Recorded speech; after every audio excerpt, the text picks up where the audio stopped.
Welcome to the final episode of the Swiss inSide podcast in 2024. 2 times world champion and nothing less than silver and bronze at the Paralympics in Paris. Our Swiss side pro athlete Flurina Rigling shares her journey in paracycling, the impact of adaptive technologies on her performance, and the emotional challenges she faced during competitions. Sit back and enjoy. Hey Flurina, thank you so much for joining us in our little podcast living room. How are you doing? Are you still in off-season or are you already back at training? Yeah, first, hi. Thanks for having me. It's really a pleasure for me as well. I would say I'm back in training. I had my test yesterday for my performance, that we know again where we are. So it's getting serious again. And I think I'm really into training again, yeah. Okay. So you don't had that much of a long off-season this year, or? No, not really. Maybe a bit different. I did some time off the bike. I think that's really important for me as well. But then I had a lot of stuff here to do, and I'm just finishing my master's degree at the university. Okay. So I'm still a bit I have to stay here, but it's only kind of 2 weeks to go, and then I'm free. Nice. Sounds good. So you're now finishing, or are you already finished now, your master's degree? No, I'm finishing. I have one course that I have to finish, and then I'm done. Okay, cool. Sounds good. Good luck with that. Thank you. Yeah. Your journey in paracycling is remarkable, like with multiple world champions over the years. For example, also 2 Paralympic medals this year in Paris. What would you say was the turning point that made you realize that parasport and especially cycling could be your life's calling? Well, I think it was a bit gradual getting into paracycling. I didn't really plan I want to do paracycling. I would say it was even the other way around. It cost me a lot of motivation to apply to parasports because I wasn't really sure if that's the place where I belong to. But I did it, and then it was really thanks to the coaches who were so motivated and kind of supported me very well. And then more and more, I really saw that that's really what I was looking for, that I have something to go into really deep, that I don't have, for sure I have boundaries, but in the end, it's a bit myself that is able to define these boundaries. And I think that's really what was interesting for me. Okay. And at what age did you start cycling? I started cycling like every child, I would say. I learned cycling around the age of 4 or 5, like when normal children do it as well, or everybody does it. And then I didn't really cycle a lot. I cycled, but not too much because I had to have brakes within my pedals. So if you pedal backwards, you could brake because I couldn't brake with my hands. And then you could only have 7 gears. We had a special kind of shifting from Holland from the Netherlands that we could get, that I have at least 7 gears. But yeah, in Switzerland with 7 gears, it's not so much fun. But yeah, that's what I thought. Yeah, like with 7 gears in Switzerland with all the mountains and stuff, it's like hard. Yeah. But nevertheless, I had a basis there, and I think I did a lot of other endurance sports. And then later I realized that I can also use the normal brakes kind of, because also the technical progress that was there. I could shift differently, and that allowed me to buy kind of a normal bike, which I then used a lot. I did a lot of indoor cycling. And I think now in parasports, a lot of stuff is coming together that I kind of did before, but I can kind of use it in a different manner. And so, yeah, in the end, I think there's also a lot of luck that you find this passion, but it's really my passion and my lifestyle today. You already mentioned that there's a lot of coming together actually in parasports, like setups and gear and everything. And you've collaborated with ETH Zürich on adaptive technologies like custom 3D printed handlebars and shoes, and with Swiss side on your aerodynamics.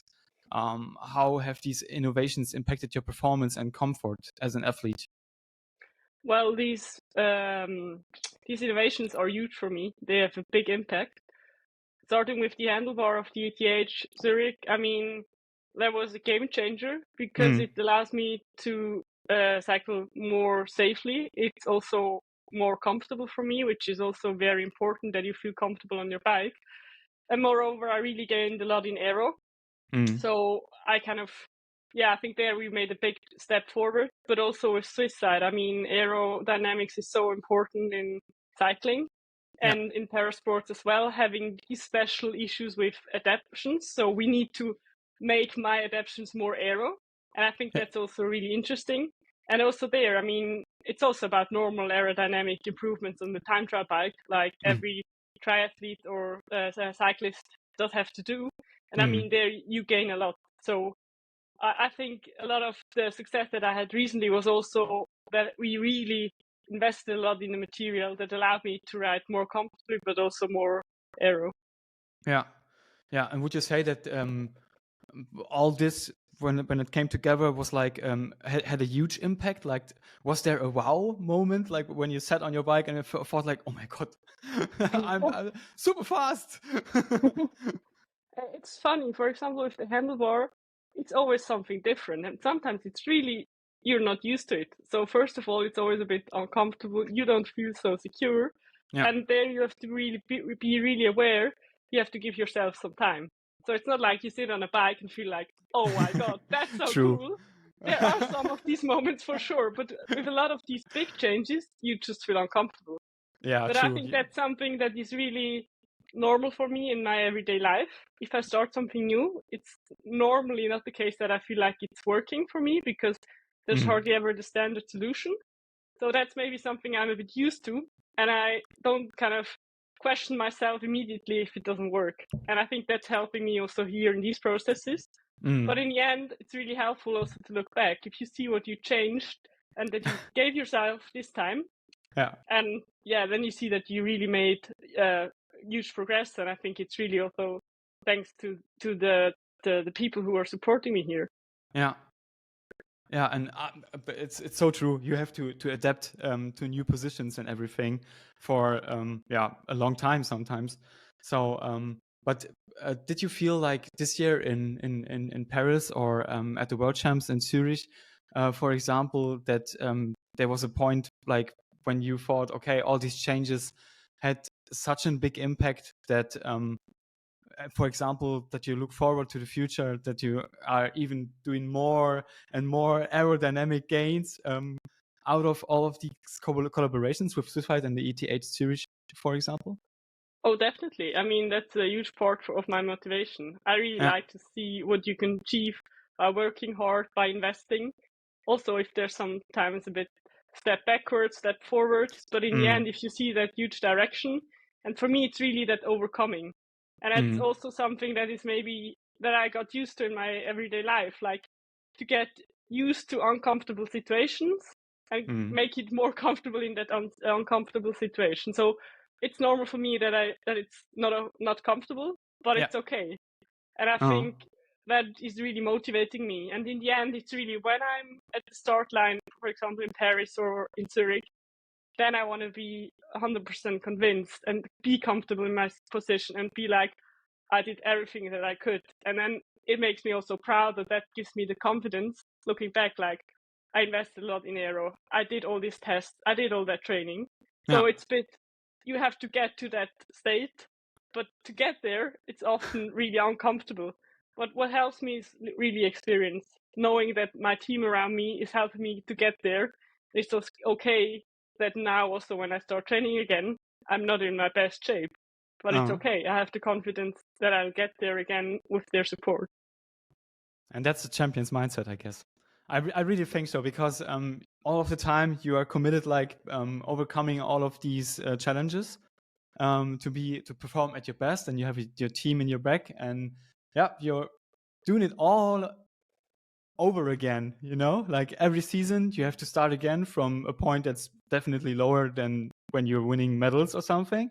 And then you need to put yourself into the right mindset to get on top again. And that's amazing. It's so great. But it's also really a learning process.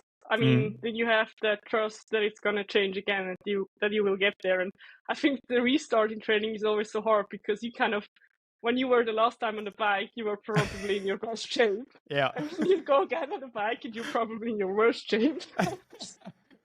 How can I ever ride that fast again? We wanted to take this little break to thank each and every Swisssider out there for listening to Season 2 of the podcast that makes you faster. If you enjoy this podcast, please like, share, subscribe, and give us a 5-star rating on your favorite platform. This will really help us a lot in getting the new season up and running in 2025. And now let's get back to the talk with Flurina. We just talked a bit about the World Champions in Zurich, where you won double gold. And that was also like a bittersweet moment in your career to the loss of your teammate Muriel. And you dedicated your medals right after your races to Muriel.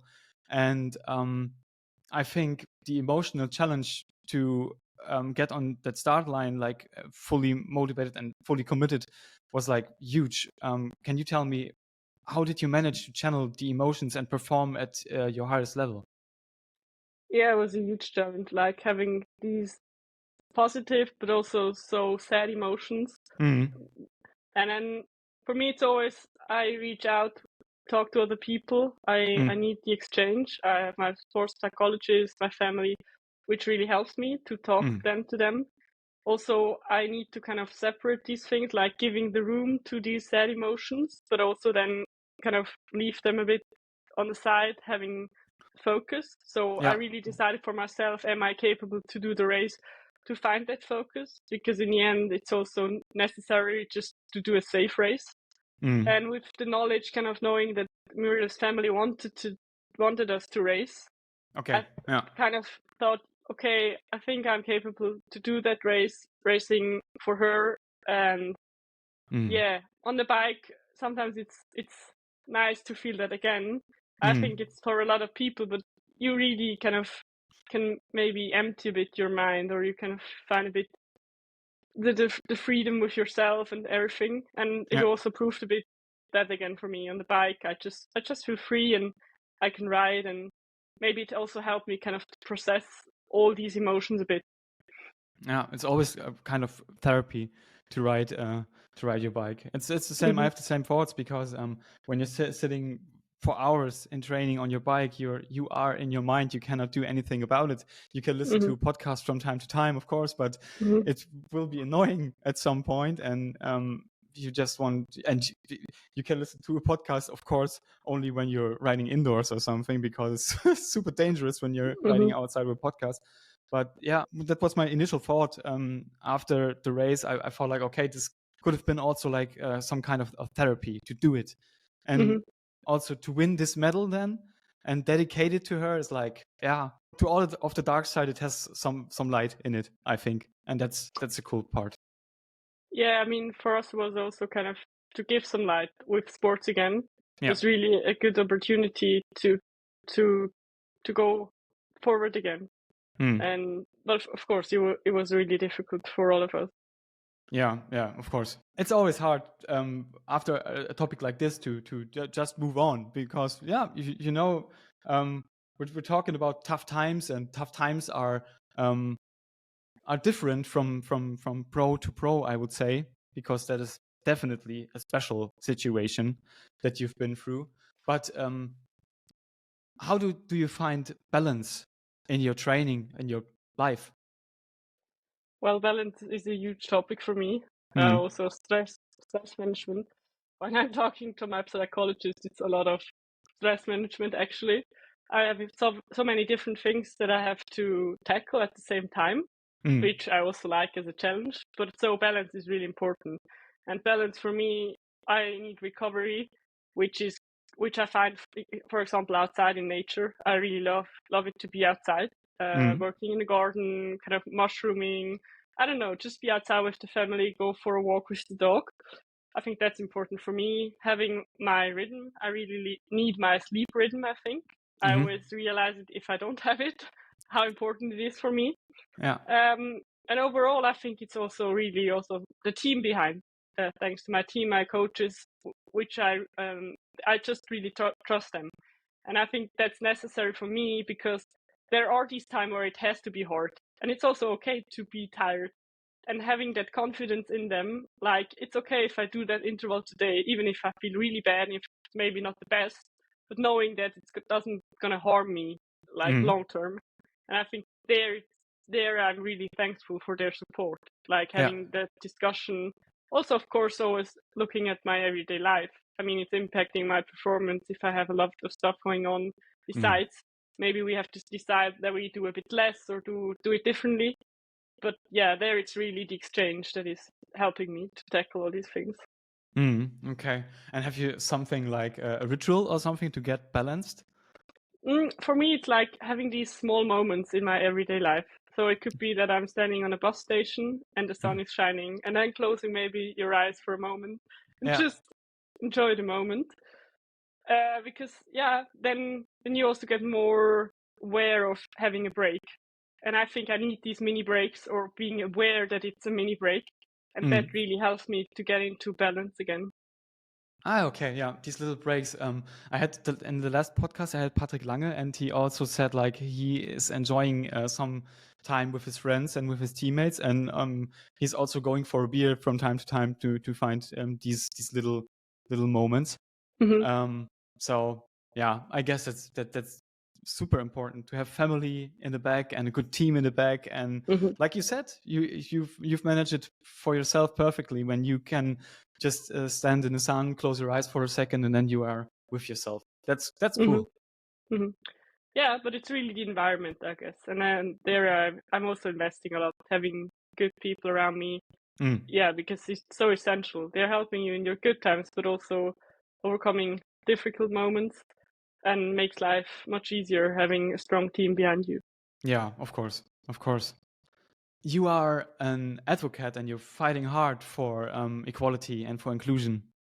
What would you say, or what changes would you like to see in the representation and support of pro athletes globally?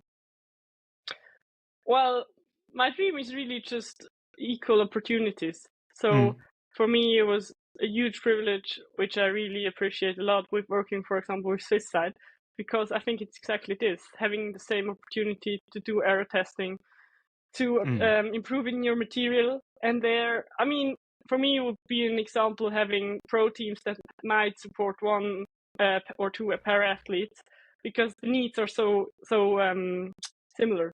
So I go also to training camps. I have the same bike issues and stuff, but at the moment I do a lot on myself, which is also really cool because you kind of have the freedom to choose. But a lot of the time, I would be also thankful just to share, and it's maybe the small things also in the evening that you sit together, that you are discussing the stuff that is kind of happening to you in your training or so. And I think that's really a win-win situation on both sides. And I had these moments, which were always really cool. But I think I would love to have like a bit of a normality also, that we don't really have to discuss it, so that we just live it. Okay, yeah. So that you don't have to, like I said, in the parts of the question that you have to fight for it, or that you have to, do more to get the same opportunities. Yeah, for me, I really like investing a lot, but I think it's a bit, how to say, I would love to, it's finding the balance. On the one side, I'm a para athlete and I'm proud being a para athlete, but on the other side, I'm an athlete and I'm just wanting to be an athlete like everybody else, and it's about performance and not about para performance. And at the same time, of course, I'm advocating for para athletes. And finding that balance, that I don't have to play always like I'm the para athlete or I'm normal athlete. I'm just an athlete. But of course, I have attributes that makes me different from somebody else. Yeah.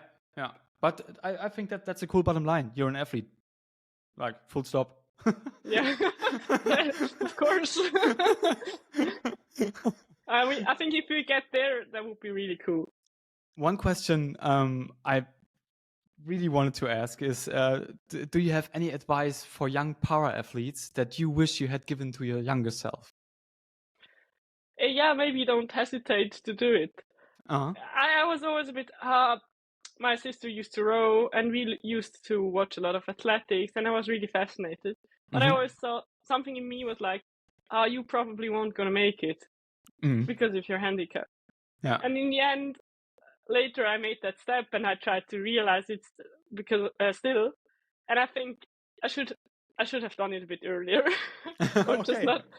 But you could also say maybe you wouldn't have done it like you do it at the moment if you would have done it earlier. But on the other hand, I think that you just really listen to yourself. What are your dreams? And then trying to realize them.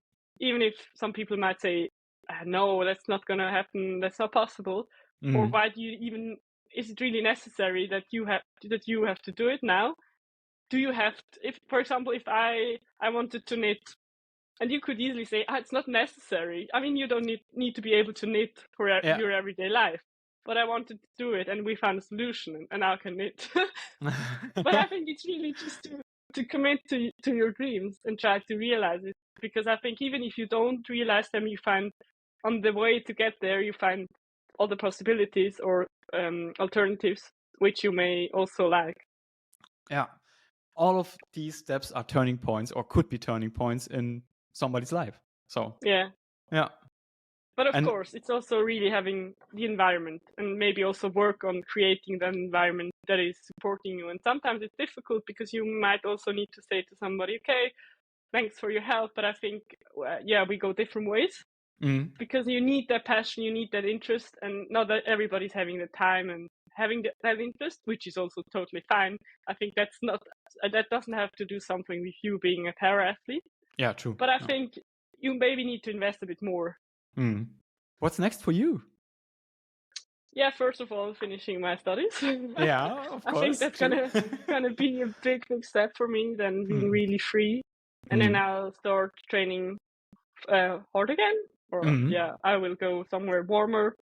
Oh yeah. And then we will see. It's a bit difficult for us at the moment. Our calendar isn't really defined, definitely at the moment. So you have to stay flexible. But there's a lot of stuff going on, like I have to invest in my material. Again, I see a lot of possible stuff that we could improve. Shoes, aerodynamics as always, bike setup, biomechanics, strength training. So it's really a chance now for us also to change things, because next year isn't so important. And we just made a list of what we have to do over the next 4 years. Okay. Because I mean, you have to prioritize a bit. You can change basically one thing a year in one area. But I'm really looking forward for these improvements or trying to improve it. That's super interesting. So you're from a pro athlete view, you when you're starting like you at the Paralympics and at World Championships and winning them, you are already focused on the next Paralympics, and that's like something like the big goal, and you have like small steps in between, but they are not like this necessary or this important for you. Or yeah, exactly. For me, it's like cool knowing that I'm gonna invest for years. It's funny, when I was in Paris, I missed the podium like with 3/10. And what helped me the most is really looking forward. Like, so cool. I have 4 years to improve, to really work on myself hard. Yeah, and I think that's really, really the thing that is always pushing me forward. No, I found it interesting because for me as an amateur athlete, it's like I'm always focusing on the next race, but for you, of course, it's like it's the big goal is to be on the podium at these big races, and to keep the motivation high. Like that's the thing I would say is the most difficult part, or would be the most difficult part for me when I would think about, okay, in 2 years I try to do something. You know? Yeah. I think that's so important, why we also talk a lot about it in our team. Like, we have that big goal, but for me, it's really the process of getting there. And that's what I'm looking forward to, seeing what we can improve. And also, for me, it's more easy if we define these goals within the team, because then I think they don't create pressure on me. Then it's more like, okay, my coaches think it's achievable, because otherwise they wouldn't kind of define these goals, even if they are challenging. And then I need that plan, like long-term plan, but also day-to-day, because I'm in my everyday life, I really just focus day-to-day nearly. Yeah. But I can afford to do it because I know that there is someone in the back doing the long-term plan. And I just have to follow the baby steps without having to look very far, but knowing that the direction is going to be the right, even if you just look in front of you.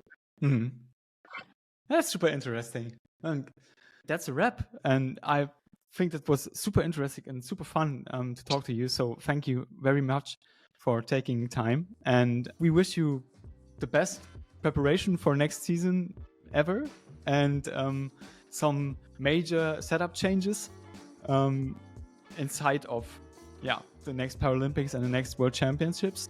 And thank you so much, Flurina. Thank you. It was a pleasure.